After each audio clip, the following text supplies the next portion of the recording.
তো আপনারা আপনাদের অ্যাপ্লিকেশনটি ওপেন করে সিম্পলি অ্যাড মানিতে ক্লিক করবেন। করার পর এখানে এন্টার অ্যামাউন্ট, আপনি যে কত টাকা অ্যাড মানি করতে চাইছেন সেটা এখানে এন্টার করবেন, করে অ্যাড ব্যালেন্সে ক্লিক করবেন। করার পর এরকম একটা কিউআর কোড জেনারেট হবে। সিম্পলি এটাকে আপনারা স্ক্রিনশট করে শেয়ার বাটনে ক্লিক করবেন, করে এখান থেকে আপনারা গুগল পেতে এটাকে শেয়ার করবেন। অর্থাৎ গুগল পে যে অ্যাপ্লিকেশনটা দেখতে পাচ্ছেন সেই অ্যাপ্লিকেশনে আপনারা এটাকে শেয়ার করবেন। গুগল পেতে শেয়ার করার সাথে সাথে আপনাদের গুগল পের যে অ্যামাউন্ট আপনি ওখানে এন্টার করেছিলেন সেই অ্যামাউন্টটি অটোমেটিক এখানে নিয়ে নেবে, এবং আপনারা যে ব্যাংক থেকে পেমেন্টটি করতে চাইছেন সেই ব্যাংকটা সিলেক্ট করে আপনাদের যে এমপিন আছে এমপিনটা এখানে দিয়ে দেবেন, দিয়ে সাবমিটের উপর ক্লিক করবেন।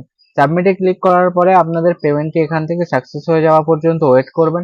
পেমেন্টটি যখন গুগল পেতে সাকসেস হয়ে যাবে আপনি সিম্পলি ব্যাক করে চলে আসবেন এবং দেখবেন আপনার যে আপনার এসএনপি ওয়ালেটে পেমেন্টটিও ট্রানজেকশনটিও সাকসেসফুল হয়ে গেছে।